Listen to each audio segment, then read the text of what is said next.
A free trial today by visiting www.huddle.com/signup. Create a full playbook in no time with saved templates you've already drawn. Add player assignments to the video clips to each play, and share installs with your athletes right in Huddle. Track individual progress through each install or use the animation tool to present in a team meeting. With Tag a Game, you can keep track of what's going on as the game is being played. The iOS feature collects data that will upload to your Huddle account and be ready to merge with your video after the final whistle. Save hours in the postseason by tagging highlights in the fall. Tag your team's best plays and make individual player and game highlights. Add music, spot shadows, and title slides in a premium highlight and share it with the fans and recruiters all over the world. Winning playbook starts with leaderships, and that is why Glacier believes so strongly in our partnership with the United States Marine Corps. They will help you build a team that will stand the mental and physical test of combat. To learn more about our partnerships, go to www.glacierclinics.com/coach resources/USMC Combat Fitness.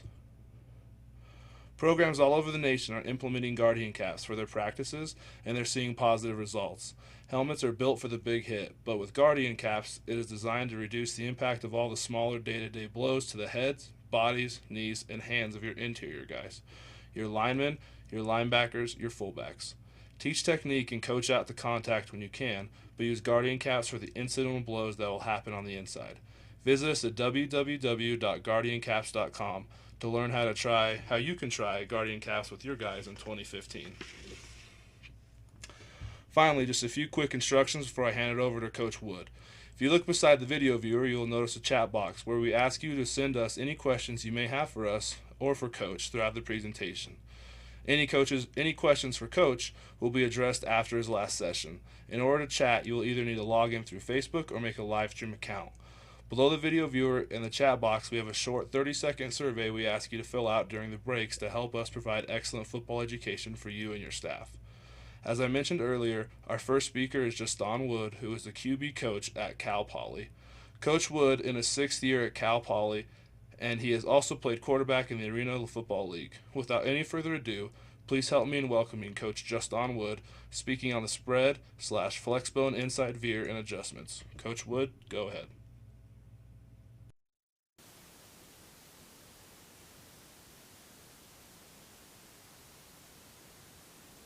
All right, let's get rolling. How many of you guys currently run inside veer? And show of hands. Okay, good. And then how many guys are exploring getting more to the inside veer? How many guys are only here just to learn how to defend the inside veer? You guys can get out. Very tight-knit fraternity we are. The guys that run the inside veer. I know our coach gets concerned. We go speak to clinics. When we get film out, you know, it's got to be to the right guys for the right reasons. And I think it's cool because, you know, within the college kind of option fraternity, we share a lot of stuff back and forth. And that's a pretty good deal and it's pretty special because it is different. You know, it's very different than what other people are doing. And as long as defensive coordinators don't have a clue on how to defend it, or the things that give it problems, let's keep it that way. You guys that do, let's get better, find adjustments, figure out how to beat it. I think that's kind of, you know, all we do today is go through our rules, coaching points, what we're doing with our base inside veer, and then some of our core adjustments within just veer based on reactions we're getting within a game. And, you know, I guess number one, you know, I'm a pro-style guy by nature. I played at Portland State in the pro-style offense, played with the Minnesota Vikings for a brief time in a pro-style offense, played in arena football.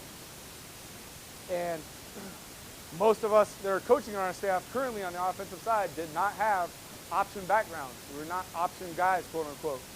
So when we got there 7 years ago, you know, and Coach Walsh took over at Cal Poly, they had been very effective previously to him being hired there running it. And Coach Walsh and two of the members that came with us on our staff had ran it for a year at Army prior to getting to Cal Poly. But it was still very fresh, very new. So man, it's still a learning curve. It's still a growing process. I love talking with a lot of you guys. I'm sure have, you know, I would love to just sit and talk to you guys. What are your answers within the offense? What are the things that you're finding? Because I know myself, our offensive coordinator, we're still very much, you know, in that growing phase. I listen to guys like Coach Pollock talk, Coach Juston over at Georgia Tech, and they talk about the answers being within the offense. And I always heard that when you listen to them talk and watch film, it's not about the play, it's about what they see and what they're coming back to. I'm still blown away, and I'm starting to get to that point, where you start seeing from the box, and you see from the field, okay, there it is, they're doing this, Mike's fast, here we go, we're coming back with that. I kind of understand, Paul Johnson really laughs about the call sheet he uses like it's a napkin. Our old offensive coordinator was with us here for 4 years, is now the quarterback coach at Georgia Tech. So I love talking to him about what it's like working with Coach Johnson. And it's been great for us because he was kind of in our boat, he was kind of new to it, and now he's working with the best in the business at it. So I think it's helping us to learn and grow also. I know when he was here, we weren't a fan of counter options. We didn't understand it real well. Now that he's at Tech, that is their core complementary play. And so our offensive coordinator, our running back coach, guess where they're going in a few weeks? They're going back to Georgia Tech. The number one thing we're going to look at, counter option. We want to get better at it. Can we make it a core? Because we also do stuff in the shotgun, and we're basically in the shotgun, kind of fits our personnel. We don't do it off the zone schemes. We do it more so off the pull schemes. Long trap, short trap, weak side power, and power. That's kind of where we make our bread and butter in our shotgun run game. And I love the read game at Northern Illinois. So that's where I'm going to be going, in a few weeks.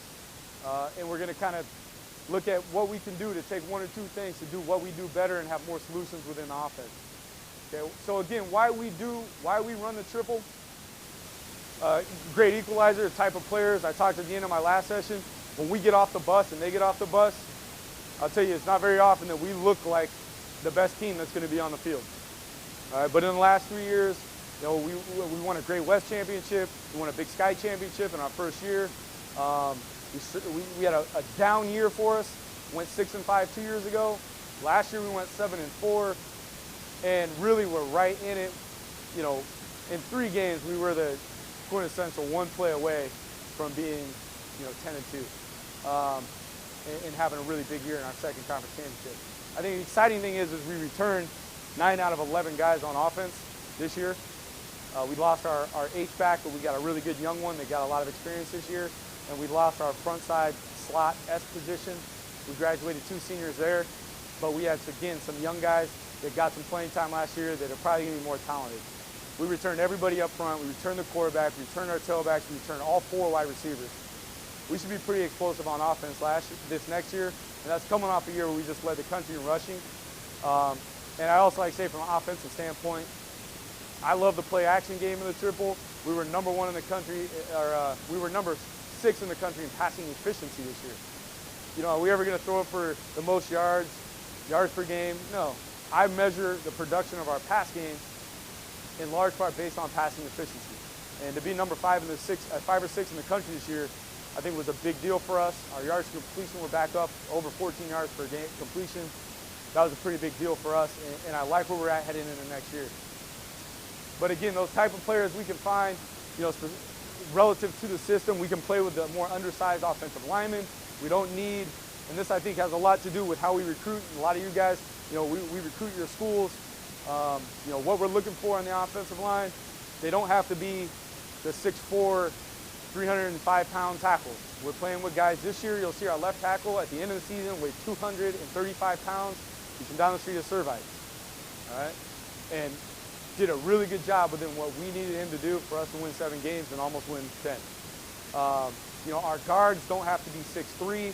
They can be 6'1.5", 6'2", all right, and need to be stouter body types on the inside. But what we are looking for is very explosive, very great quick twitch on the offensive line, and very athletic, all right, can redirect, very sudden player.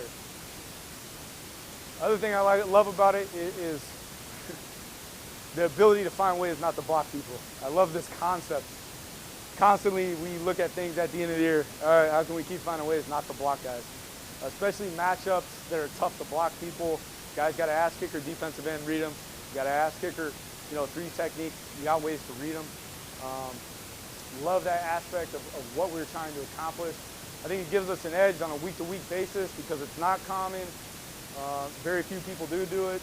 The gap versus assignment football, those guys that practice it all week long and they're fitting zone and fitting power, and then they got to figure out how to play assignment football. You got to cancel dive, you got to play quarterback, you got to play pitch. Very different. what that does is create very simplified looks. You know, typically within a game, and that kind of gets to that forced simplicity and defensive looks. You know, within a game, we get a base front and a changeup. You know, within that base front, they may have some different ways they're fitting it. I.e., it might be a 4-3 game, and then they jump in a couple snaps of a bear front. We might get, you know, a 4-4 game, and they jump into some snaps of a 3-4 front. They're doing something to try to create a change-up to force us to go through our rules, in my opinion, to change up the looks or to take away things they think that we're doing well that they need answers for. But we don't get the normal down zone pressure. You know, first and second down, they line up and play. And I think that's great, because what's that allow for our guys to do? Line up and play. Play fast and play confident. Love that about this offense. And then obviously, extremely hard to simulate in practice. You know, scout teams trying to do what we do at the speed that we do it, when those offenses are zone teams, power teams, extremely difficult. And so no matter how well prepared a defense is, when they show up on game day, if they haven't played against us before, watch out, because the speed of the game is going to come at you pretty fast. At our level, the cut blocks and the way that we attack and get after people and get people off the ground, look out. Like literally, people look at the schedule. I've got friends in other Big Sky programs, and they talk about the fact that they'll look on the schedule, oh, God, we got Cal Poly this week. We're going to get cut 88 times. You know, they just were already in their head before the game starts. Love that about the offense. Not a perfect play offense. I can't tell you how many times we watched plays and it was a productive, efficient play or an explosive gain, and we look at the number of meaningful blocks or things you had to accomplish, and we're like, wow, we're shitty. There's so many things that could go wrong and still be a very productive, explosive play. And it's because it's so aggressive, so attacking to me, and so vertical in nature. And I think, again, I talked about a little bit with the answers within the system. It's not a play, you know, to be honest, within our conference, we get different looks from year to year. So when we game plan a matchup, we spend a lot more time on personnel. We know within our schemes what the key matchups are, whether the key blocking matchups, the key speed matchups. What are those key matchups within each scheme? And then based on their personnel, how can we take advantage of those matchups? Because what we found, you know, I think it was our second year, we went like 2 for 12 in terms of what fronts we practiced against all week and what they showed up in and played. You know, and I do think when people get away from their identity on defense, that it hurts them more than it helps them. You know, we see teams that are exclusively 4-down fronts that come out and try to play 3-4. And it maybe throws us off for the first quarter, but we start finding those solutions with the offense. Our guys settle down, we understand the front we're seeing, and they're not very good at playing those fits. It's not what they do, and we get after them once we make those adjustments. I love that about the offense.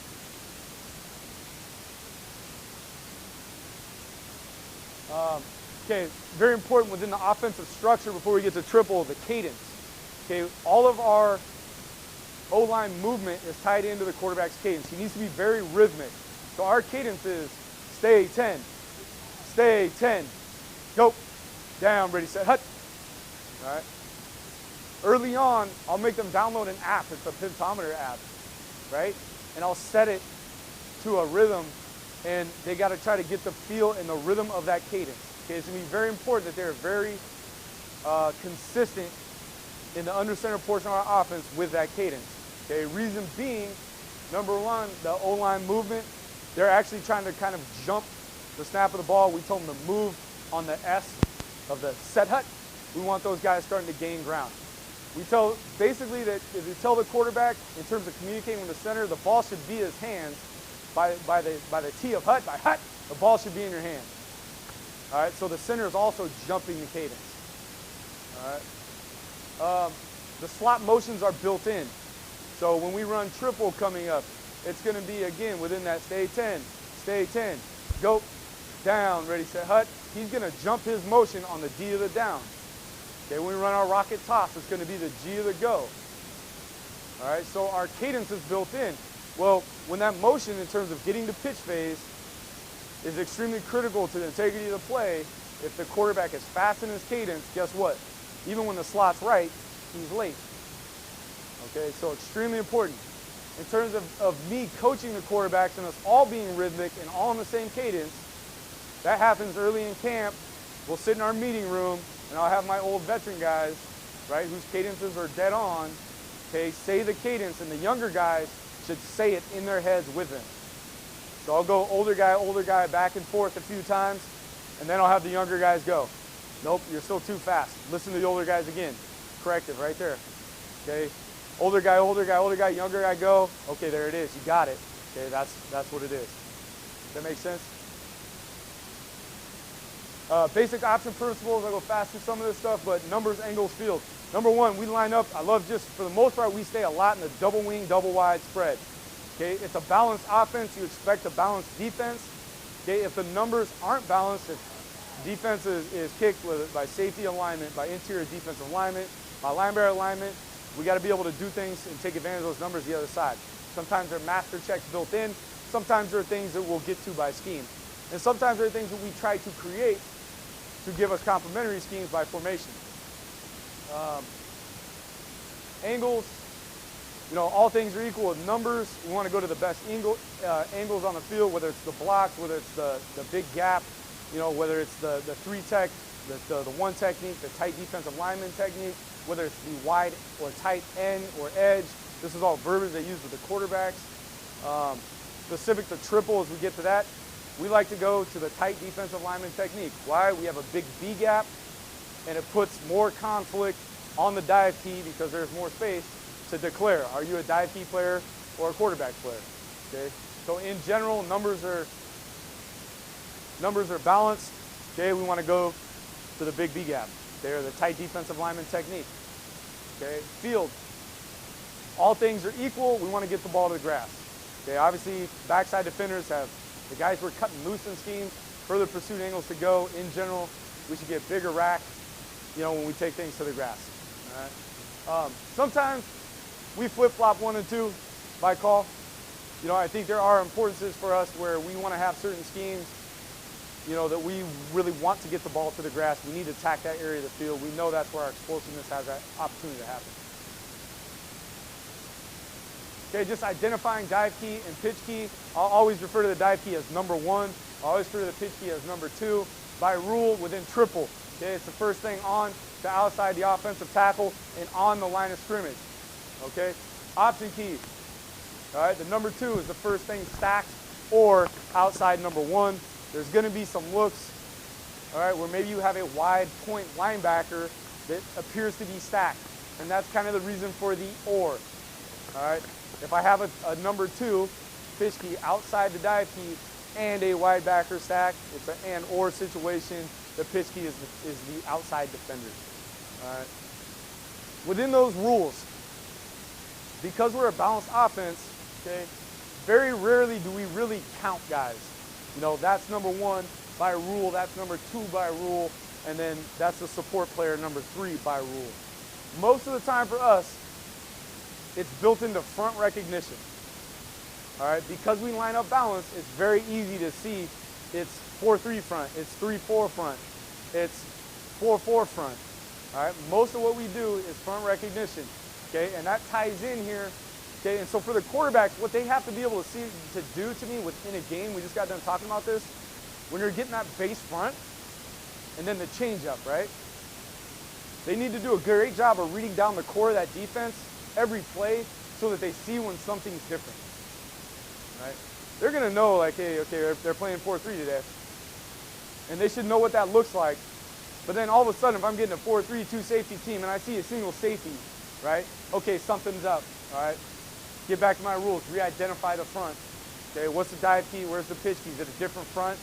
All right, is it a bastard front that we have a master check to? Okay, so I think that's the biggest thing. And the way we do our perimeter blocking within the option stuff is through safety identification. You know, there's a lot of programs, again, when we teach it as a count, those attached slots, they need to be able to say, that's the dive key, that's the pitch key, I blocked the number 3 support defender. Okay, the true count. But again, because we line up balance, because of front identification, majority of our stuff is built off safety identification. So for the slot, if it's a 2 safety look, okay, he's going to arc to the safety. All right? And the wide receiver could communicate within looks that he's going to arc to the corner. Okay, if it's a 1 safety defense, he's going to seal. All right, and now he is responsible for securing the crease. He's going to seal the point linebacker to the middle safety. All right.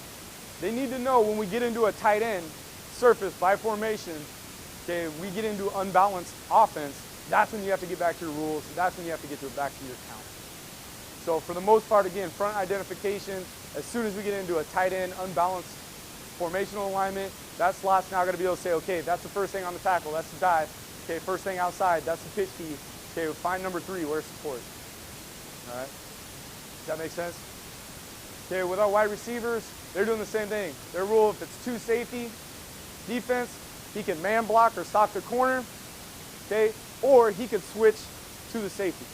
Okay, and we kind of leave it up to him within looks to decide based on the look and the angles who he's going to block. Kind of his general rule though, when in doubt, especially young guys, block the corner unless it's a cloud look. When we get a cover 2 look, all right, we want to play the angles. That's a really long stop block on a cover 2 corner if the ball gets pitched for it to run on. So we'd rather play the angles. We'd have him switch inside to the safety and the slot now corner arc. All right. If it's a single safety defense, he is always man stock. Okay, so here's those looks. Okay, a 4-3 defense, that's the dive key first thing on, first thing stack or outside. Pitch key 2 is going to be the Sam linebacker. Okay, and then we're going to be on the perimeter 2 hats for 2 hats on the outside. Okay, within the 4-4 look, dive key, pitch key. Typically you get a little more width and separation from the pitch key to the dive key in this look. Okay, number 3 would now be, all right, the support player could now be either a fast flow Mike linebacker, which we would call the point, or if he fits dive specific to triple, it could be number 3 now be the hitman, all right, over the top. Okay, good look at it. I highlighted this a little bit. You know, I would tell him, you know, within this look that if we had triple called to the field, that if he gets a line wider than on the offensive tackle or outside the B gap, that check numbers, okay, to the boundary. Okay, going early into a game, we call triple to the field, they come out in 4-4, and this hitman is offset to the field, B gap to the tackle, check, master check it, and go to the numbers to the sideline. Okay, within the 3-4 defense, which we would call odd. All right, number 1, first thing on the tackle, even if he's inside. 2 is going to be the first thing again outside. You know, within this look, you get into some muddy looks where maybe he's a gap player. Okay, and you got to decide, is it maybe a bare front look? You know, how are you going to treat it? Do you want to treat it as a bare front, right, where you're treating it as a 3 technique, guard center covered, you know, a true odd pinch defense, or are you going to treat it as still odd and hold tight to your same, you know, odd rules? How are you going to handle the gap defensively? Okay, read scenarios. I'll take you through these, but base read, the pitch key, again, it's not a threat to exchange with 1. This is where with the quarterback now, I can just tell him, hey, see the outside shoulder of the dive key, and then play inside out, tight on the crease, get your eyes to the pitch key. All right. An area read, talked about in the last segment, you know, number 2, the pitch key is a threat to switch fit with number 1. Okay, again, to me, this is a big eyes read. What do I mean by big eyes? I do this demonstration all the time with my guys. All right, big eyes means this. Hold your finger out in front of you. Okay, you see the tip of your finger? Yep. Okay, now open up your vision. Can you still see the tip of your finger and everything else going on in the room? Yeah, coach, I can. Okay, see through 1 to 2. All right, that's how I explain and coach big eyes. We do that in our program, you know, and I think it's a huge, huge thing to get guys to lock into. I don't care if you're running down on kickoff team and, you know, your key is this front guy and he goes away. If you're just staring at him, that's when you get tattooed by a crossblock coming, right? You know, it's like see your key, but play with big eyes. You know, linebackers in the game of football, right? Big eyes read through your guard to flow. If you're sitting there staring, how many times you get a linebacker, oh, he has no instinct. You know, how do you know how he's seeing the game? If you're telling him to guard read, he's just staring at your guard, and then he's trying to transfer his eyes to flow, that's a tough deal, right? But if you have big eyes, see through your guard to flow, and now you can play fast and play with instinct. In the pass game, I use the same terminology, big eyes. Specifically, where do I see that? Through blitz protection. I know when I was a freshman, I went into really being responsible for my protection and blitz keys. They say, all right, you're responsible if the Mike and the Sam come, all right, both guys got to come to be hot. And then this is how you're sight adjusting this route. And as a freshman, I would look at the mic, I would look at the SAM, and then I was trying to high-low the safety. Man, was the game ever moving fast. Oh, that was a disaster. You know, I think nobody ever really talked to me about it, but I looked at, you know, how did I really start seeing the game when I got good? And, hey, coach, the game's slowing down. I'm seeing through those two guys to the high-low safety I want to go after. And I start seeing those guys move. Something's coming off. I'll break it off. There it is. Okay, same thing within reading this area. All right. Big eyes read. See through 1 and 2. Okay, rifle read just defined as the pitch key now is on the line of scrimmage. Okay, this should alert a hot pitch scenario, and it's got to tell two things. A slot needs to always take a picture pre-snap, and his alignment, your backside pitch face slot should always check the edge. And if he sees the pitch key on the line of scrimmage, all right, that's got to alert him that I need to stay flat through this pitch. The pitch could come fast. Okay, it could come hot. Okay, it's also got to alert the QB. Okay, and to me, this is still a big eyes read, but see through 1, 2, 2. If that pitch key comes hot, talk about you want to pull and pitch on the clear. Okay, I asked this question here, is it hot? This is kind of specific to the 3-4 defense. You know, you're playing within a game where the pitch key is always lined up on the line of scrimmage, and they're changing up fits. So I talked to them about how tight is the pitch key. You know, how tight is it? Is it hot? Like if that guy's tight, then it's a saw pressure. You know, he's coming. If he's wide, he's probably not coming. Like you can feel pretty good to patient match, lose ground, get downhill inside out on the crease. Oh, that makes sense. But that's kind of, I had to kind of clarify the difference between, for the quarterback, a rifle, and you know, number 2 is on the line of scrimmage versus is it hot? Is he a threat to come? Okay, good look at a base read. Good look at the area read. Again, that'd be a big eye scenario. And then a good look at the rifle read. Okay, dive key and then pitch keys on the line of scrimmage. Again, slot, alert him to stay flat through the pitch, expect it hot. All right, and the pitch key, the quarterback again now, hey, it's tight, he could come hot. Alert that I may pull and pitch this on the clear. All right, triple option versus 4-3. I'm gonna go through this by front. We'll go through base triple, and then these are the variations we'll discuss. Okay, so again, we're talking specific to inside veer. Okay, I'm gonna start at the point of attack on the read. Okay, quarterback's job is to read the dive key to the pitch key. As he comes off the mesh, I want him to clear 4-step down and play as tight on the crease as he possibly can. Okay, the dive back, his track is to the crack of the offensive guard. This is drawing up pretty accurately, but he's trying to work through the crack of the offensive guard and then read the action key, that first defensive lineman. I.e., if this, you know, one technique plays outside to a 3, he may sink inside.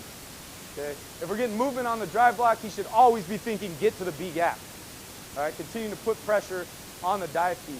You'll see some clips, these guys getting bad habits of kind of bracing themselves for contact on this guy. And all that does is make the dive key feather and force the quarterback to play wider. Again, as an offense, we want to attack the defense. What does that mean? We want to play into the defense as tight as we can and inside out. All right, so a big emphasis on B gap and finishing inside, particularly when the ball's not in his hands. Okay. Point of attack blocks. Number 1, the veer by the tackle.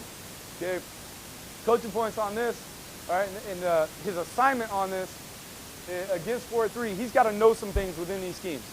All right, number 1, there always has to be somebody that is responsible, and this whole play is predicated on securing this crease area. What we mean by securing the crease is the block on the point linebacker, all right, to any safety support coming over the top. Okay, there's kind of this imaginary dotted line, all right, that runs through this from dive key to second level on the linebacker to that inside alley support defender. All right. Everything we do is predicated on securing that crease. So specific to a 4-3 defense, the tackle has to know you are responsible for securing the crease. Okay. So his assignment is to veer inside or B gap track veer. Technique wise, you know, his step's going to be inside step, get your second step, gaining ground, all right, and in the ground, and on that second step, pick up the towel. All right, when he gets that second step in the ground, he should dip, kind of pick up a towel. We actually have a drill to do it. What does that do? It closes the chest, right? So that he's able to play off a squeeze in and get vertical to the point linebacker. I know, like, I coached receivers for a while. It's no different when you teach on releases. That's like a speed release. Just keep defenders out of your chest. Our way of doing that, inside, gain ground on the second, get into the ground, pick up the towel. All right, within that, against this front, he's going to be taught to see the near foot of the point linebacker. Okay, this linebacker, depending on the fits, all right, he could fit downhill into the B gap. Okay, he could be a tight scrape backer over the top if they're squeezing and scraping him tight, or he could be a wide, deep, fast flow over the top.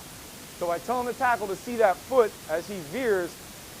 He gets a little bit of a feel as he comes off the veer as, do I have to strain to go block him on that fast flow over the top, or do I tempo it, block for the B gap or that tight scrape backer? That's one of those real technical coaching points I think really helps them. You know, there's a lot of times within a game they're changing fits where this guy's running. You know, we start straining and then all of a sudden he slices inside on a tight squeeze scrape and beats it inside of the crease. Okay, that's one of those things that's helped him tremendously. The guard's rule against 4-3 is to drive block. Okay, if he's covered, drive. Okay, in this picture, if the center in this picture where he is uncovered has A-gap track. All right, so he's responsible stepping A-gap, work play side for any backside linebackers. If it's a shade, all right, the play side guard now is check step, A-gap track to the backside linebacker, and he basically is blocking for the dive in this, for him fitting over the top. With a shade strong here, the guard now is going to be angle drive, all right, that shade technique. Okay, on the backside, if we were to have a tight technique, a shade on the backside, and again the center is uncovered, all right, he's now going to rip backside A-gap. Yeah.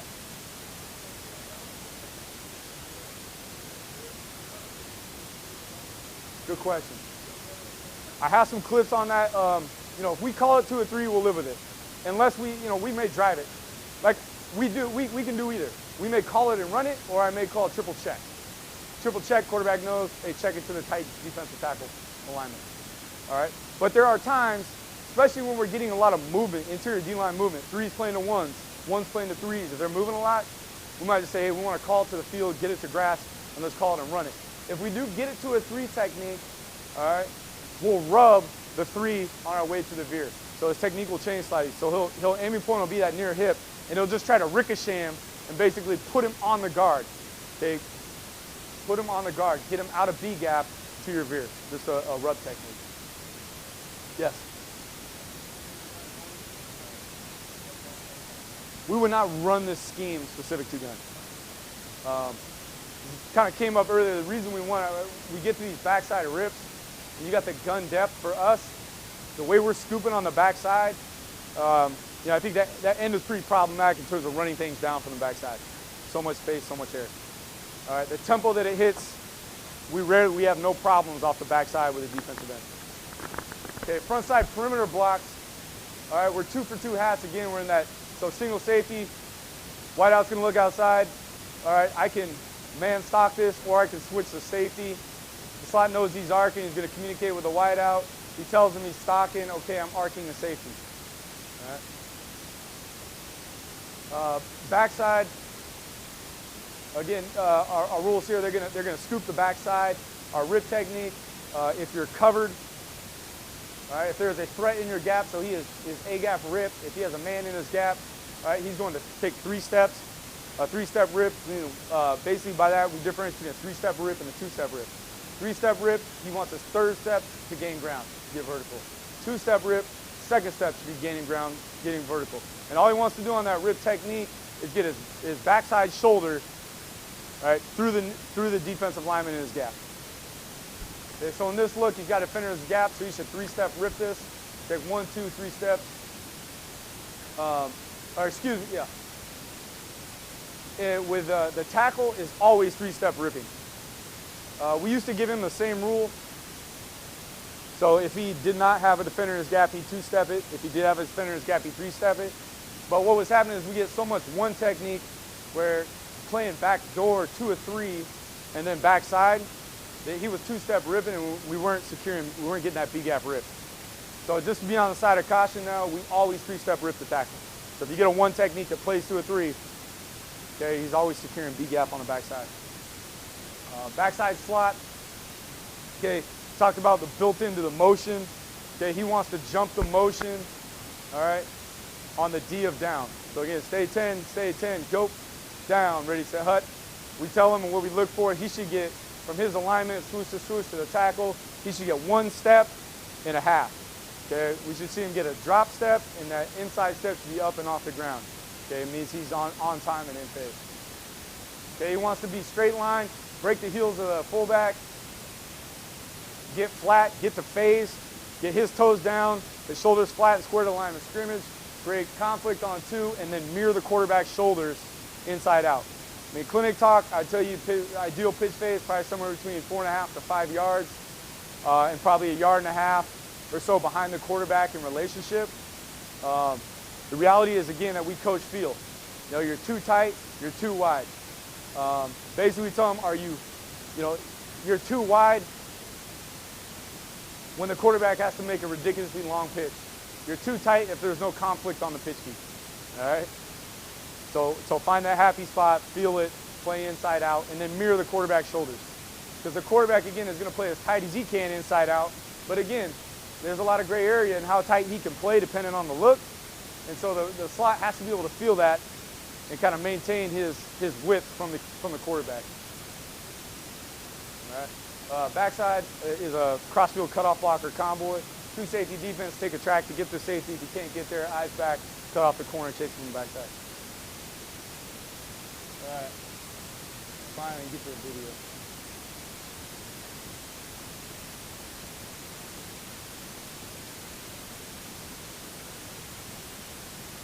Okay, so 4-3 talked about the offensive tackle. Needs to know you're responsible for securing the crease. Okay, again, he has Veer B gap. All right, and again, he's going to look to see the foot of this play side point linebacker. All right, that foot is wide. He drops up these flats. Going to tell him I need a strain. If he's slow to go or he's fitting downhill, going to tell him I'm blocking B gap. It's a good job of him. First step in and up.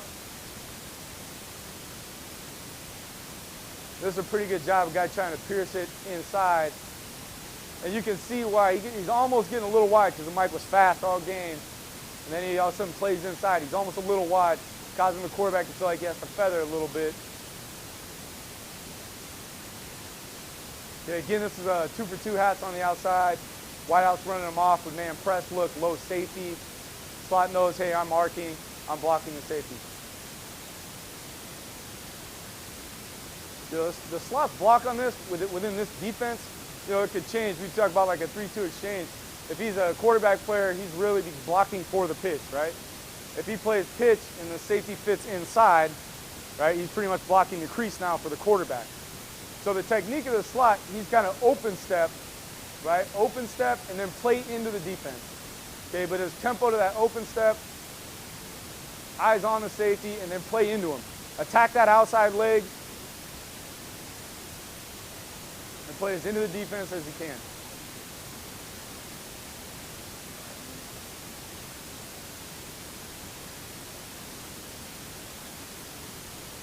Again, offensive tackle seeing this foot. There's that wide flat step. That's why he starts playing outside. Okay, I got to secure the crease for the quarterback. Okay, and then he tries to pierce it inside, does a good job of just pinning him. Decent job of the quarterback. As tight as he can play, I tell him, is replacing that dive feed. You look at his original alignment, he's playing pretty tight inside out, doing a good job, keeping his eyes on the pitch, feet, feeling level.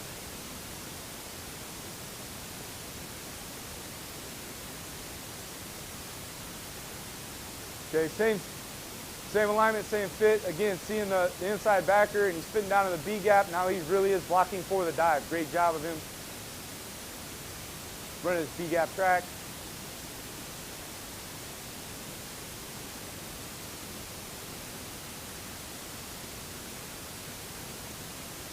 Okay, this is a good look at the drive block. Landmark on the drive block, he wants to lead with his near foot. Okay, get the second step in the ground, attack the V of the neck. All right, and get moving. The big thing, we don't need to get so much movement off the line of scrimmage. What we can do is play behind the line of scrimmage.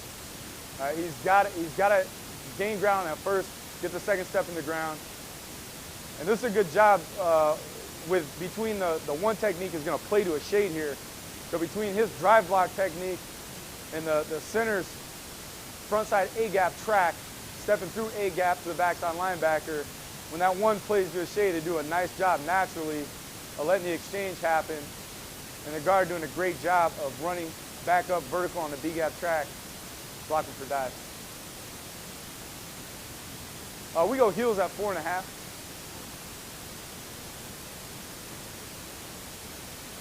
We've gotten into it like, you know, we've looked at different ways of doing it. Look, basing it off his hand. Do you base it off the ball? Do you base it off the heels of the quarterback or the heels of the center? We basically said 4.5 from the tip of the ball. Really good job of the quarterback being tight on the clear step, conflict in, conflict down, getting that 4 step, that toes down. Look at him replacing the dive key. Okay. Great job of making a guy miss. You know, I really do tell him, like, once you get to the second level, expect there to be color. Do not expect the play to be blocked perfectly. You know, expect to make a guy miss. Chris, like his first year, he started, you know, he was just getting tattooed in space. I mean, just getting lit up. And if a lot of it had to do with he's getting that high runner, no pad level track run, I'm like, do you realize there's backside guys coming? There could be color on the crease. Certain schemes, there's unaccounted safety hats. Like, Chris, here's the thing this year. I want you to expect there to always be a guy you have to beat. And if it's blocked perfectly and it's not, guess what? You're going to score. And it really changed this year, I think, his production and explosiveness. And definitely his health. He carried the ball more than any other option program. Like we did it, you know, we looked at how many carries each quarterback had out of those other option programs. He had more carries than any other program this year and stayed healthy through 12 games.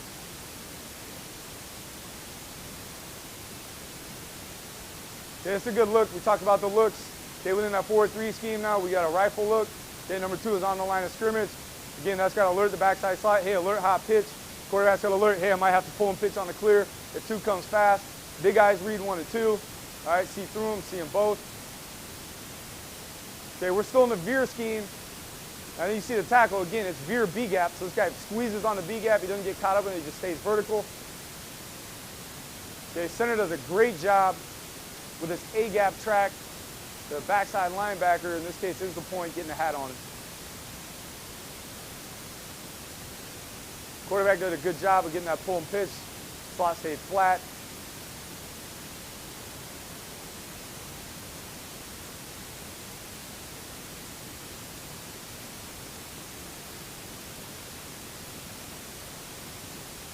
Yeah, this is a good job of the technique. In and up, second step to the ground. Staying vertical on B-gap. Great job of the center again. A-gap track with a shade, with a 1 technique. 1 stays a 1. So your backside linebacker.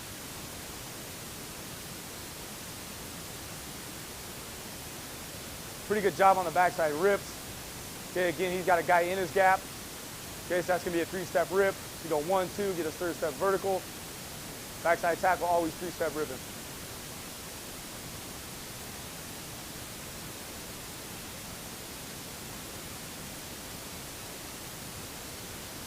Okay, here's a good look.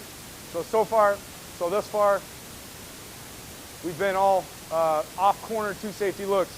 Okay, so now we get that hard corner, that cloud look. Wide receivers should communicate the slot. All right, here's the deal. I'm going to take the safety. Okay, you're going to arc the corner now. Again, so we're going to get into a long stock walk on the outside.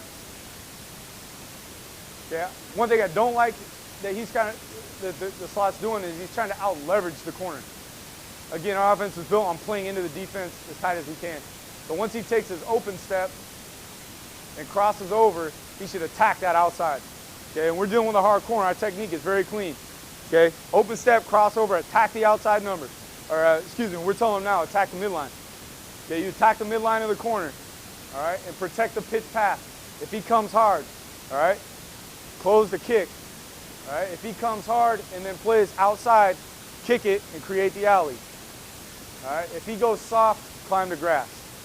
So attack the midline, so open crossover, attack the midline, close the kick, close the cut, climb the grass. Okay, but what he has to do, and this is in general, we can't let any support players play in the pitch path. Okay, that's a disaster. And so the more we can keep those guys out of the pitch path, and we tell these guys, you attack the alley. He's a little too tempo to me and a little bit too much working for leverage, but he does a good job of getting vertical, getting the outside leg on his cut. Hey, this is a great job. You know, we talked about kind of communicating. They got caught in a situation where he said, "That's right, I got the corner, and I'm going to take the safety." And they end up rolling the coverage post-snap. So he gets stuck on it. Great job. And I think this goes to our attack blocking technique that we teach on the outside. You know, attack nose to nose, build a base, strike and drive on the rise, be always gaining ground. We tell these guys that blocking is tackling, and when that guy goes and hits it, you go. Go tackle it. Turn it into an angle tackle. Get your hands inside. This receiver is 161 pounds. All right, this is a great job. Goes inside, and you'll notice when this guy goes, he doesn't stop, he doesn't catch him, he's not looking to steer him. He goes, you go, he gets his hat across, striking and driving. A great job of him holding up on this. Okay, really good job with a flat pitch, playing inside the pitch key. Slide need to finish, get some movement on the outside, get another opportunity to get a chance for a big play. Here's a good looker with a shade. So he should angle drive this shade. He should check step now, A gap. All right, and he's A gap track, eyes are backside linebacker. Blocking for dive.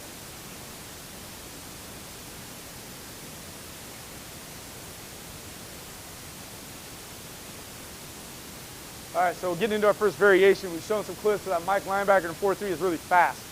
So next kind of thought process, hey, Mike's fast. All right, let's loop him. Okay, and when that's a problem, he's veering to him, he's deep and wide or fast, or he's getting squeezed so thick that he can't get there. Okay, so the crease isn't secure. So a thick squeeze defensive end or a deep fast point linebacker, we're going to go to a loop scheme.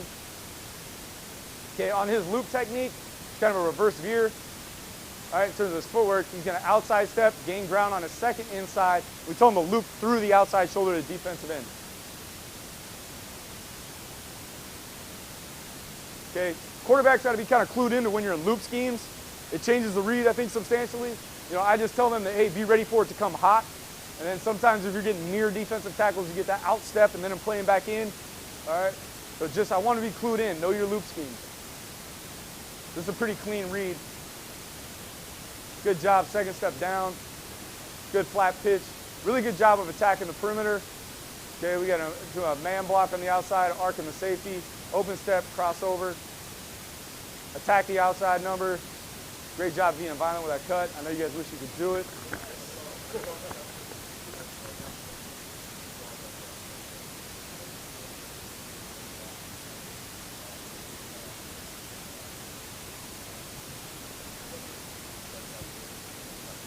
Right. Number one, come spend some time with us on nothing but perimeter blocking techniques. You know, we have this core organized thought process. Attack, creep, strike, and drive. That's their 4 points. And their motto is always gaining ground.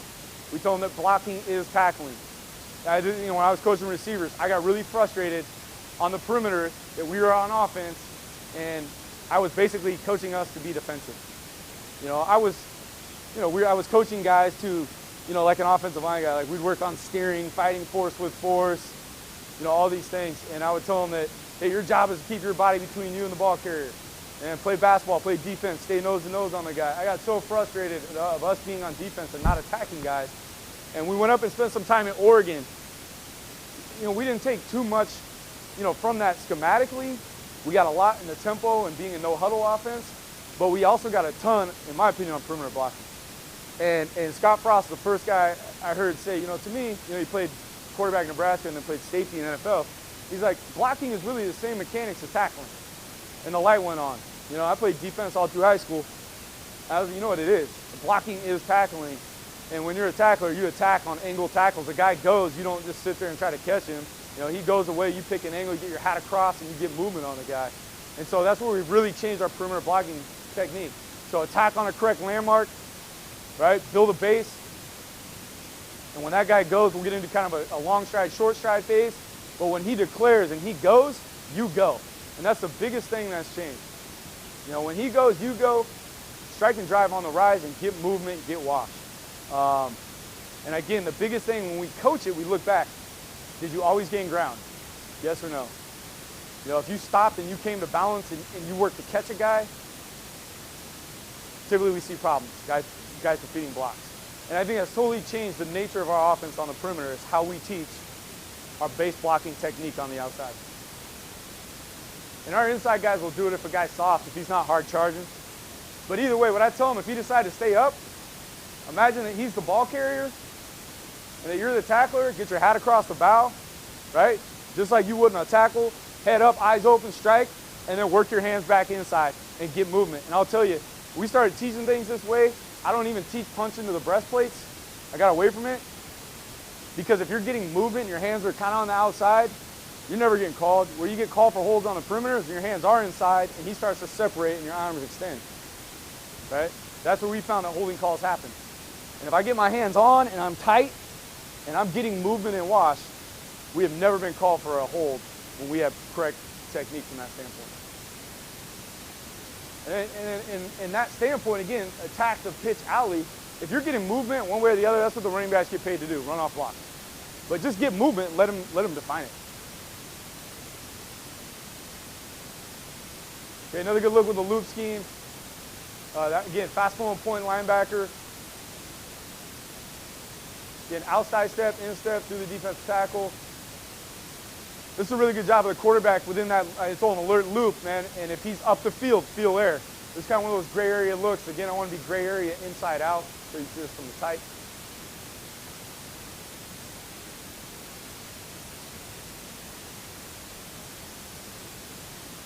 This dive keep playing up and in, right? You get that up and in gray area read. To me, that up the field, always give. All right, feel that air inside and give it. All right? Even if he reacts back inside, he's running through an arm tackle. If we're smoking the track, he should be running through it. Okay, the other thing the loop scheme does kind of clue, the loop scheme does clue in the center now that he, typically within tracks, we don't want to chase on tracks.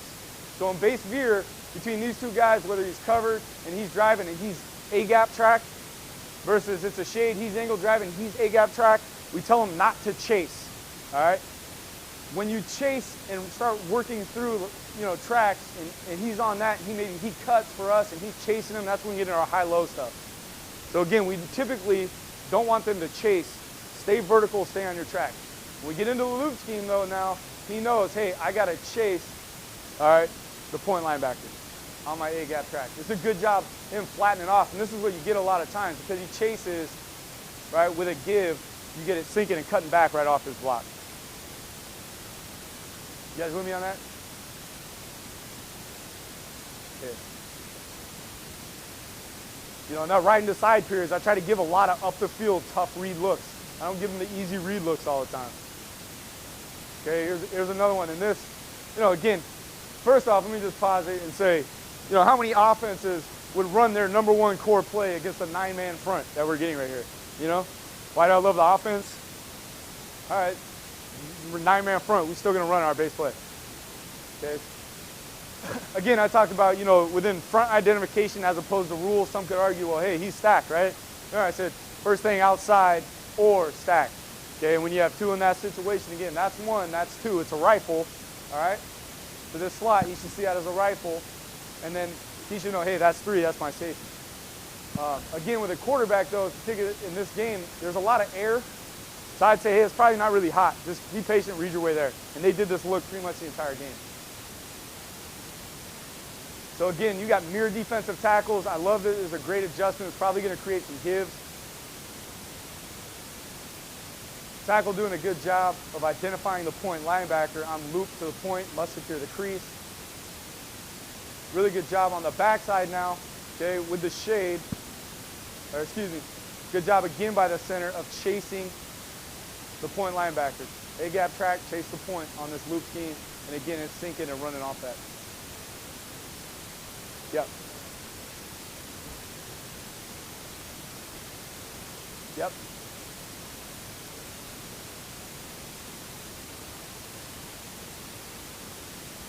Still number one. Oh, we'll talk about the dive key. Dive key is going to be the first thing on to outside the tackle. So if he's getting any piece of the tackle, he's on. What I kind of screwed up there was talking, what I was referring to as the pitch key, the number 2.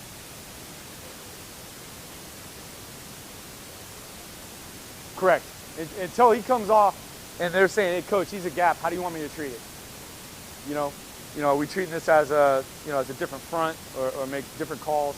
Do we need to treat it differently or, yeah. So when we get to some of these odd clips, we'll talk about that. I think within 4 down, rarely do you ever get him not getting a piece of the tackle, right?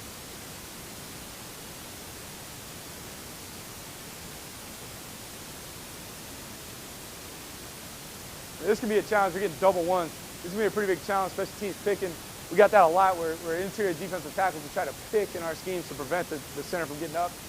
Double ones, this is a great job. This was his 3rd year starting now, and he's getting there. He's going to be one of the best centers in the league. I mean, for this offense, he's going to be really good this year. But being able to, with a tight one, a thick one technique, a tight one that's picking to a shade, him being able to play on this and still get a hat on the point so I can run off it, pretty good job.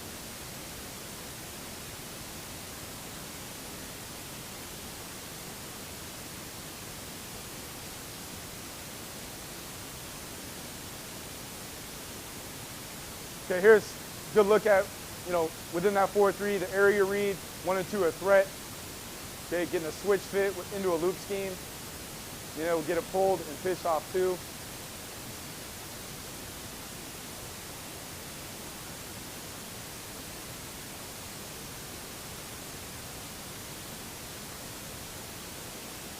Again, he's looping, staying on track. Again, through the outside shoulder, but get vertical.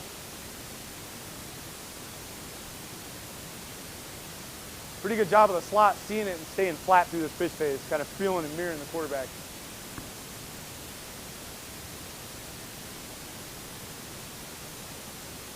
Okay, next variation, these are some formational variations. Just like Eastern Washington was a team that was trying to play kind of a roll 3 cloud look based on whatever slot motion, right? And that was making this, if we motioned, this guy was hitting it and the safety was playing over the top, and they were forcing the ball to get pitched into a hard, tight alley, make the play go sideline to sideline. Okay, formationally, that's one of our things. We got into a half bone alignment. We're going to counter motion, so they start thinking of rocking the other way. It's going to slow, number 1, the fast flow Mike linebacker, and number 2, make it a soft blockable perimeter. So this was a nice solution. We're going to counter motion on the front side, counter motion back to it. You can see the impact. Look at the impact on the dive team just reading flow. It wasn't doing a great job of reading the window. It was just kind of reading flow. So again, making that deep, fast point linebacker, blockable, softening up the front side. Again, he should be attacking more into the defense. I don't like how he's trying to out-leverage it. Okay, same scenario, how you deal with that hard corner. Another way for us is to get in a slot formation. I think this is 2 things, the hard corner or that 3-2 exchange. Within this front, if they're 3-2 exchanging and as that slot arcs, the pitch key's kind of protecting it, so he has to go outside and then the safety fits inside, or vice versa, right? Getting in slot formation is a really good adjustment to force them out of that look. All right, make them decide what their deal is going to be. So we get them outside, it takes them out of a hard corner game. I think in this game we specifically did it because they were 3-2 exchanging. So let's say, hey, make him play outside so that we know and guarantee that we can get that block, right? And then just play ball 1-2. Let's get the support defender. Get the support defender handled.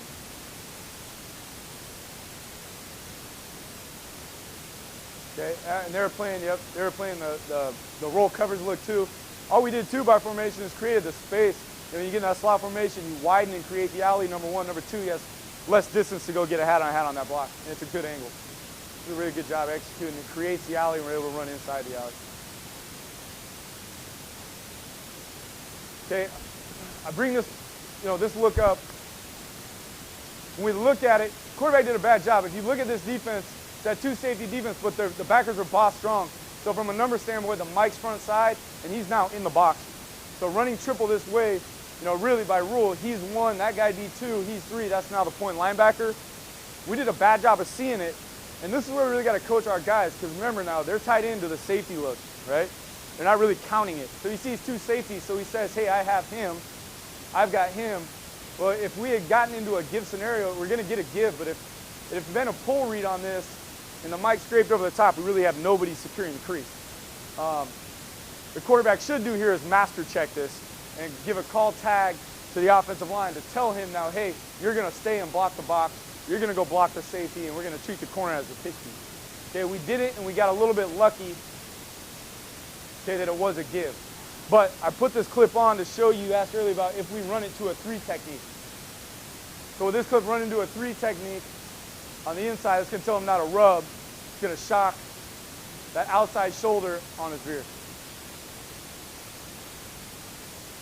Okay, now when we handle this look correctly, okay, so we get this look correctly and we get into the correct master check here. So same look, all right? And we're going to make a tag call that now tells him, like, yep, we know it's 2 safety defense, all right? But this is going to tell you that you're now double teamed if you have a 3 technique, but you're just nothing more but B gap now.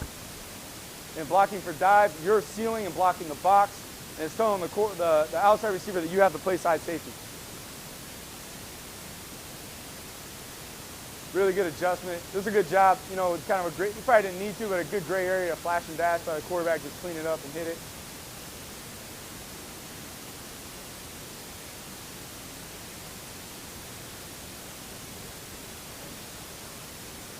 Good job, D-gap Veer. Slot, great job blocking the box. His seal technique gets you real quick in a second against balance. And then playing inside out with the quarterback. Okay, so you guys got these looks drawn up in those packets I had. So this would be now against the 4-4 defense. Okay, tackle now knows in a 4-4 defense in terms of securing the crease. Whereas in 4-3, he knew I'm responsible for securing it. The tackle knows now that I am B-gap Veer and I'm blocking for dive. All right. The slot now becomes the player that says I must secure the crease for the quarterback. All right. Again, because it's a single safety defense, okay, his technique is going to now change to a seal scheme. Okay, he's going to inside step and then play vertical as you can. Take the point linebacker over the top if there's any cover, and then redirect to the hitman if there's not. So he's blocking point linebacker to hitman. Big coaching point for him is to stay vertical on this. Everything stays the same on the interior. These are the only 2 guys that really change against this front. So when it's gray, again, he does a great job. Inside step, stay vertical, and just stay on track. Because if it is a keep, you know, he's probably, you know, if it's a give, it's just kind of cleaning it up for the QB. Kind of taking any loss. No, it's not a low scheme, it's just tied into a seal. He's just staying vertical. So like within this, I mean, and the quarterback's still reading his outside shoulder. It still feels him squeezing, so he's still pulling it. As he's veering here, he's just feeling air. He maybe could have cleaned this up a little bit, but he felt that that it's secured. So now on his seal, he's going to redirect. All right, know that this hitman's going to be chasing it over the top. All right, redirect to that hitman. Okay, this one will run into the grass. So again, with this, we're getting a B-gap fit here. So the Veer, again, B-gap Veer. And this kind of a good example of the opposite, where he's sealing and the guy's on his track is kind of irrelevant. You know, just stay vertical. Don't feel like you have to play around it. If he's on your track in vertical, it's going to be a give anyway. Basically what we're trying to get with that last look, we don't want him, it's critical that he stays that inside step and stays vertical. As soon as these guys, and it's happened, having our last talk, I showed you a clip where he stepped outside to try to go around him, and it was a tight give, and what that inside backer do? He just fit right over the top of the scrape end, right? And so that's that coaching point. When in doubt, when it's great, inside step, stay vertical. Don't get caught up into the alignment of the defensive end. Just stay vertical, stay on track. Don't feel like you have to step around him.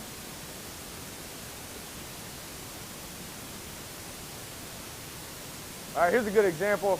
I was talking earlier, this was from 2 years ago, before I really dug into like how important it is to coach with the quarterback this 4th step. As he comes off this clear, watch this step. Where's it going? Sideways, right? What's the play doing? Playing sideline to sideline. And again, a year ago, I was telling him, hey, attack the inside shoulder of the pitch key. Take it to 2. Right? If you watch this pitch key look, He starts off tight, he's trying to take it to him, and what's he doing? He's just keeping his distance, keeping his distance. So play's going sideways, he makes a decision, at some point I gotta get vertical, the guy falls back in on him, right? You know, from a technique standpoint, this is out. All right, how are we coaching it? Off that clear step, quarterback, 4 steps beware, toe down. All right, and then play inside out as tight as you can, feel the pitch key. To put a lot more pressure on him, and this should be a much more productive game. Because we have everything secure and sealed on the crease, and it frustrates me that we just let a guy play both. Really frustrating.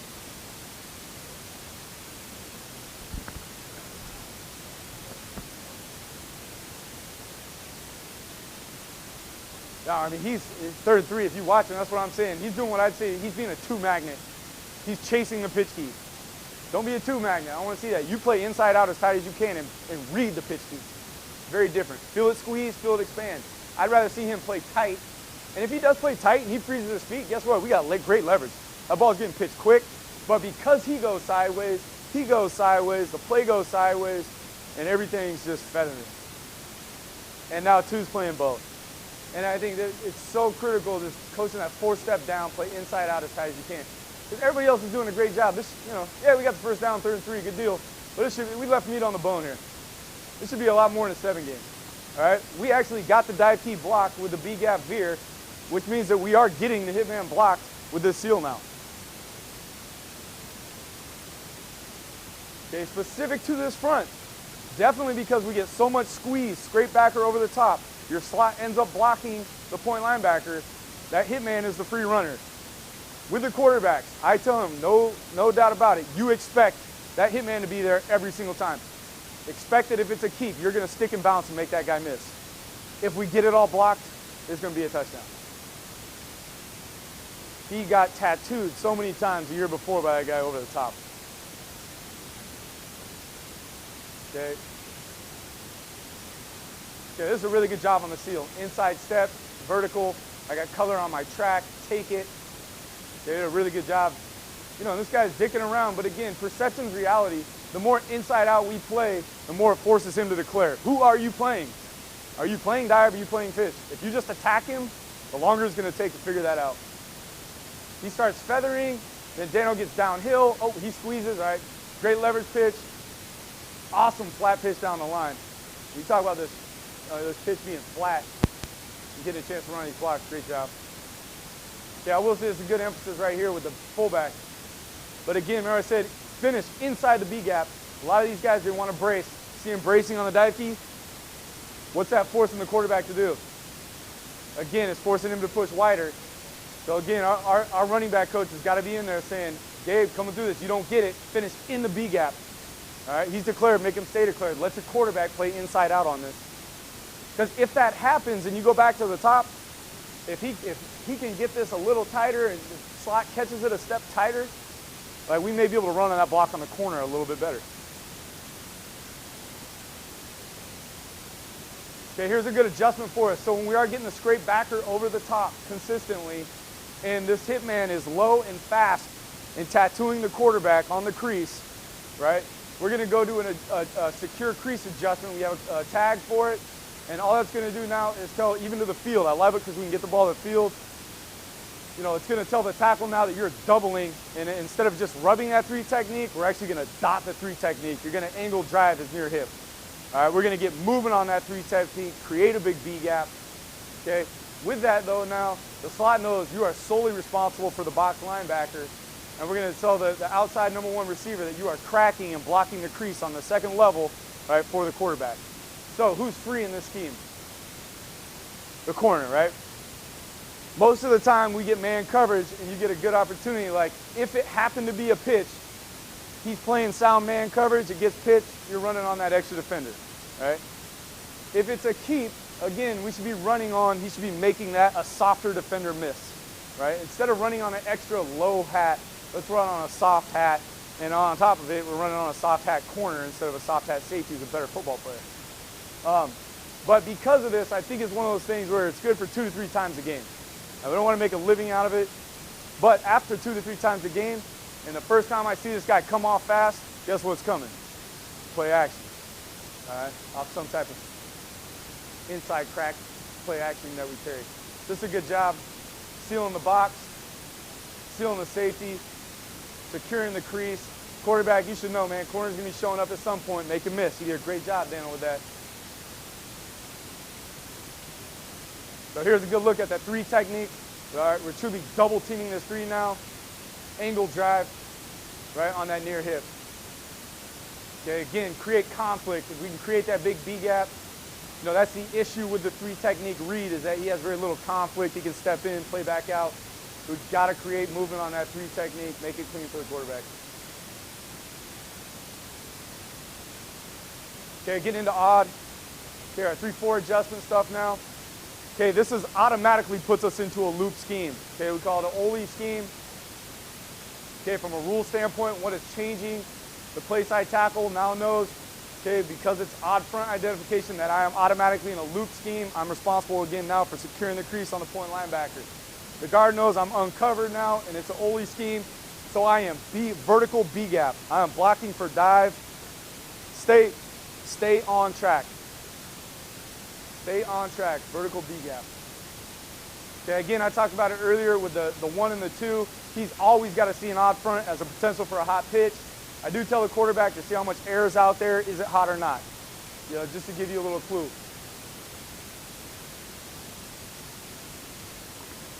Okay, from depth it comes hot. Great job of Andre on this. Pulling and pitching on the clear. He's losing a little ground. He knows we got money. Points on the perimeter. Great job of the slot. As he breaks the heels of just staying flat. Notice he's not trying to turn the corner and get downhill. Okay, we did a good job too. This is another situation where he kind of got stuck. He said, hey, I got the corner, you got the safety in a 2 safety scheme. And they kind of tried to bluff it. All right, we do tell, because he's seeing the safety within that scheme, if your safety leaves, your eyes should alley protect, right? Your safety leaves, get your eyes to the alley and give him help. Very worst, you should get a double team on that guy and kind of clean up the color.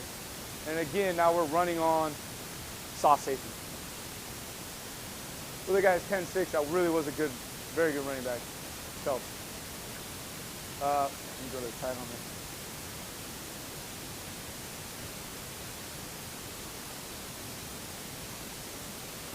Okay, center against odd now knows it. All right, I'm angle drive the nose. Okay, I'm A-gap angle drive. And the one thing that does get a challenge is because of the mix of looks that you see, whether they're a 2-gap front or they're slant and angle team, is we constantly got into that, you know, the track of, you know, the fullback's track being on the crack of the guard. And if the nose plays, do we have the ability to sink inside, you know, of the shade? You know, I experimented with saying, hey, against odd, let's change the track to the inside leg of the guard. Absolute disaster, right? You know, what we're going to do, we're going to read it and tell him to feel there, and we'll live with it. We have some other dive complements now that if we're getting a lot of that, we'll just take advantage of it. But instead of manipulating a very good play, a great play for us, and then overcomplicating it, we'll just carry a complement that takes advantage of that part of it. Okay, we still got our normal rips on the backside, so he's going to treat this as a man on my gap. He should be 3-step rip. Nobody in my gap, but he's still, you know, against odd step this. It's the only time he's 2-stepping. Did a good job with the center playing away. With the nose playing outside. So again, he's angle drive A-gap to the backside linebacker. Really good job of just getting ground, great pad level.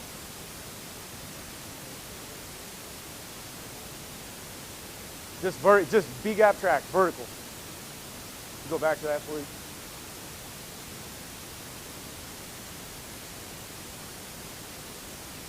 Again, he is vertical B-gap, blocking for dive. Nothing shows up, right? Don't cross track. Stay vertical. Nothing shows up on your track. Get your eyes up for the backside linebacker. Okay? Backside linebacker doesn't show up. And we tell all our guys, you get through on tracks and you're clean, redirect, run on a pile-on angle, see what shows up. All right, we give an award out. It's a Burger King. If they get any type of downfield cut on a third level player that turns into a touchdown, they're going to get a Carl's Jr. burger, all right, on Monday. So this is a really good job of the guard. Vertical B-gap track, block for dive, not there. Eyes backside linebacker, nobody. Redirect, flatten out on pylon angle.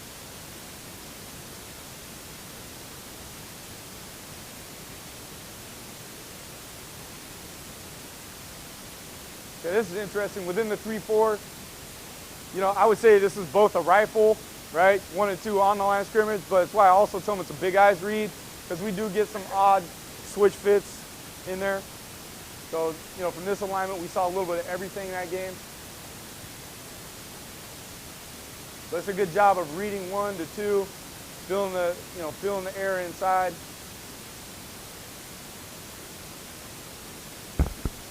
He's still looping, but remember his technique is still just almost a reverse veer.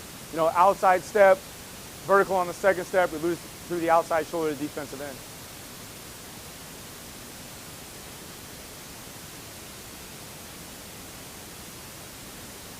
All right, so within this look, it was a great question you brought up. Start off, stay vertical B gap. You are blocking for a dive. Okay, we were getting a lot of different looks, and the first couple times we ran it, you know, it was in, he was fast over the top. So I was putting him on the backside linebacker, right? So that third time we run it, he's thinking, oh, I'm gonna show the backside linebacker's gonna show up. Okay, not a great job. All right, he should have stayed vertical. You know, this is a great job by a running back. You know, if he's not able to, the H-back's not able to feel this and run off the shade or the nose, probably not a very good play. So he should stay vertical on that. It is a really good job by Jordan.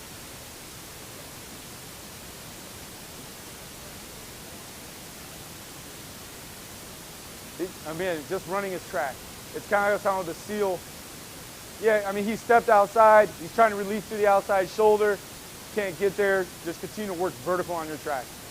All right, and they kind of have a feel for like, if that guy's stepping outside with you, it's going to be a give read anyways. So just continue to get vertical and stay thick on it. You know, run your track. Okay, I bring this up because I want to show this look and then what the complement's going to be on the next clip. So we're running triple to the bottom. And really, you see, like, if you just look at the pitch key, I'm watching this in the box. I'm like, holy shit, why didn't we get this pitch? And they're playing a cover 0 behind it, and the inside linebacker is fitting tight, right? And I'm saying, oh man, we're 2 for 2 hats here. How come we didn't get this pitch? This would be a huge play to the perimeter. And I went back and I talked to Chris on the phones. Like, the dive key's shoulder, he's kind of playing outside. If you watch him looping on the dive key, he goes to loop, and you watch, yeah, he steps outside and then falls back in. All right. So, talking to him, I said, Chris, we're going to go do a load adjustment. So we can do this with any triple option, where now we're going to do is tell the dive back that you are blocking the dive key, and we're going to turn the exact same scheme into a double option. All right, we can do this with any scheme. So we came back to it. This end's dicking around, but I'm telling Chris, hey, you're not concerned with it now. We're running our double, and it plays out perfect. He would have, again, this look would have created a give. All right, but this was a good adjustment. Answer's being within the office. Hey, the way they're fitting this SOG, I'm like, we got big money on the outside. You just got to turn it into a double form. Let me get pissed off the guy. Now, when we do this, I do tell him, like, nothing changes. I just tell him to take your triple option feet, because the back still got to get the phase. Everything else is the same. I don't overcomplicate this with additional footwork. They say take the triple feet and play ball in the same tempo and the same timing and the same rhythm you otherwise would. He rushes it a little bit, but does a good job of feathering, great job of staying flat. And it really frustrates me. Again, this was 2 years ago, and I was so tired. We were trying on the insides, out leverage guys. It's just gross to me that, you know, we just weren't attacking people, right? And to me, I can't handle like us not being on offense. And so this would change now. He'd open, crossover, and attack, all right? Attack the outside leg of the defender. Play into the defense. All right, protect the pitch pass, protect the pitch alley.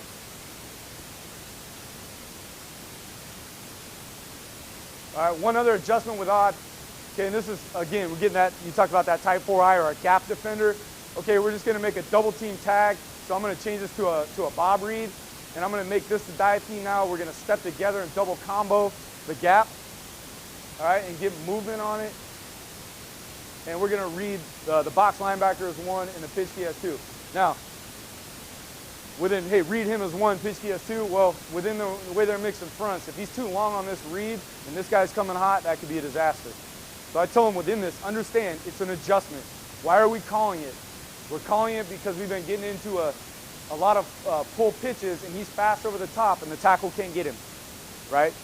So I tell them, much like the tackle, just read the first step of that guy, right? And we'll work this read and right in the side.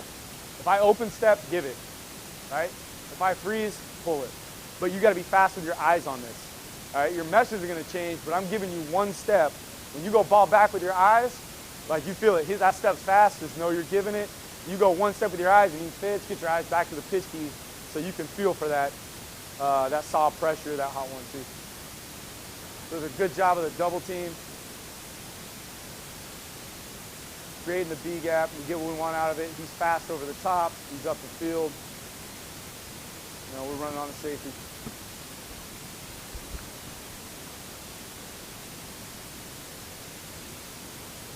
Okay. So they're both just, you know, the guard's inside step, stay vertical, and the tackle inside step and attack the hip.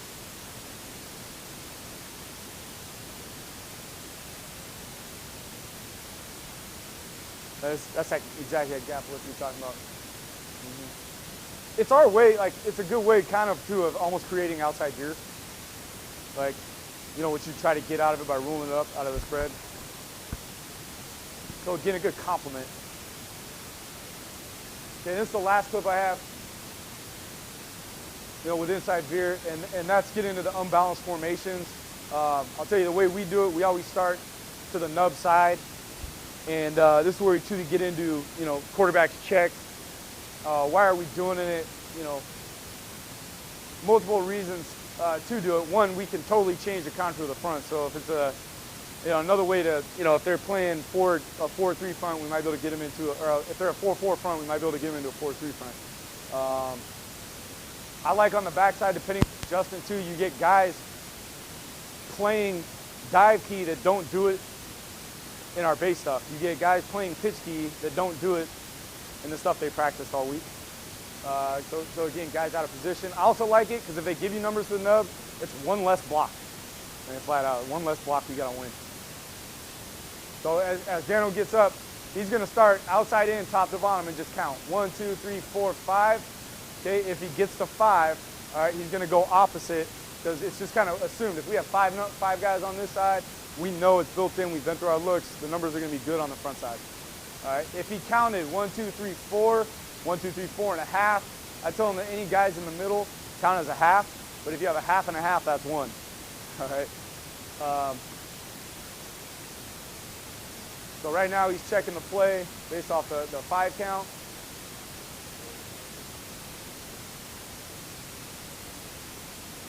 All right, so we started personnelling a little bit. We've done it both ways. We can stay. We'll do it both ways, and we will. We'll take our boundary receiver and just play him if he's a more physical kid. And I feel like he can do a good job of veering. Like 3 years ago, we did a lot of it. I had a kid who was like, 6'3", 220, 215. He was probably 215. He was great at it. He's the best veer guy we had on the team. This past year, and then we get to obviously tackle over. This year we actually personneled it a little bit more. We played with a tight end, brought a tight end body in for a receiver. I mean, we kind of tried to get a beat on it early on. Are they personnelling when we're personnelling? If they're not, let's personnel it and get our tight end in. Right? If they do, then we'll maybe come back. Usually teams in the past have only had one adjustment when we've gone unbalanced formation. This year was the first time we started to see from a couple teams 2 different adjustments based on tackle over or tight end. So we're gonna do a little bit better job having a better complementary plan with that going into next year. Maybe not making some of the assumptions we did. When we get to a 3-man surface, the tackle knows I'm always inside B-gap veer now. And if he has a 3 technique, again, he's gonna dot it much like we would in that complementary scheme. The tight end is easy release to the point. All right, easy release to the point linebacker. It is because of the looks. This is where the slot really has to get back to those count rules. Okay, first thing on the tackle, that's number 1. Okay, who's 2? Who's the first thing outside the stack? All right, that's 2. All right. Okay, where's my 3? I'm gonna seal point linebacker to middle safety.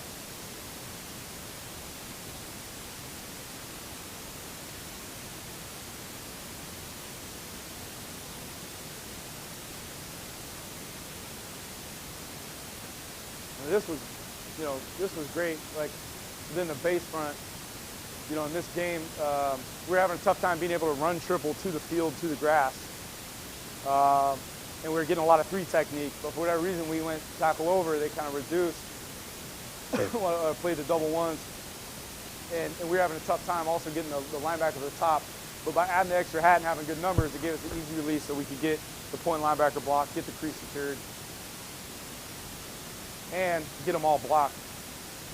That's a big thing against a 4-4 team, within this too, is obviously can you get them all blocked and you account for the middle safety, the hitman. This way you're able to get the point and get the hitman. You got a pretty big run by 2. Okay, this will kind of lead me into the next one. Any questions? Any other big picture stuff? So, again, hope you guys got something out of that. Hopefully you got the package and kind of, the adjustments kind of came through. Our offensive line coach is our offensive coordinator. He does a phenomenal job from an offensive line technique standpoint. You guys want to come spend time with us, get details into those things, please come do it. We do have our own coaches clinic coming up that, our dates, April 24th and 25th. It's $60 for a staff, up to 7. I had to put the up to 7 rule because Coach Salazar came one year and brought 12 guys, and so then I had to go with the up to 7 rule. That's the Coach Salazar rule. And then $25 a person after that. This year, we got Bob Cole from Northern Illinois coming in, Charlie Regal, special teams coordinator at University of Arizona. Our staff, John Osterhout from American River, trying to get a couple other guys lined up. I think I can't, say yet, but these things are locked in. Just email me. I'm our clinic director also, so email me. I'll let you know when registration's live, get you information that's pertinent to it coming out. If you have any questions, you talk to me about those things. Registration should be going live pretty quick. So if you just shoot me an email, I'll let you know when that happens. And then also our summer one-day camps, June 27th, 28th are the dates. We lowered the cost back down to $75. It was $90 last year. I understand the one-day camps, like we all get it. Everybody's having them. You have the traveling camp. Only thing I'll say with us, outside of our head coach, we had 2 weeks on the road to recruit this year. And it just kind of is what it is, being in a state school and the budget that we have with the recruiting right now. And, it's frustrating. 1 week in the spring, 5 days, and then 5 days, November, December. So for us, the opportunity to get live evaluations on guys, the camp has been a huge deal for us. We've also considered, doing the traveling camps, but I think with who we are at Cal Poly on the Central Coast, we've had a tremendous amount of success, not only at identifying players at our camps that have become scholarship guys, but also recruiting those guys. And when we get into recruiting battles, having those guys say yes. And I think part of it has to do with we get them on campus, and that's part of the appeal to Cal Poly. I mean, a place that's 40,000 people and 20,000 students, 15 minutes from the beach. It's a true, I went to Portland State. I loved it, a great experience. But an urban campus compared to, I walk up and down every day, and I'm like, wow, this is where college is supposed to be. And I think that part of it is one of the reasons we will continue to have our one-day camps on campus. So I understand the challenges. If you have the right guys, especially guys with good academic profiles, have interest in this, please encourage them to come up. It's a great opportunity for us to evaluate them, and also for them to evaluate us. So appreciate it. Looking forward to the next talk on some other various schemes outside of the inside Veer adjustments that are our kind of core complements in the center.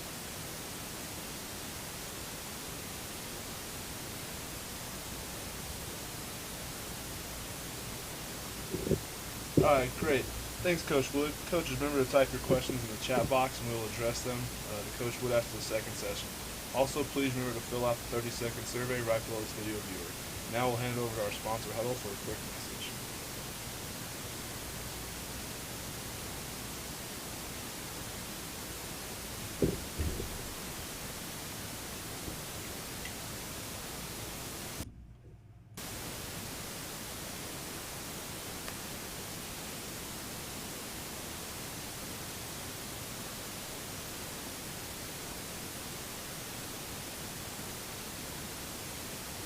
Hey guys, it's Ashley from Huddle, bringing you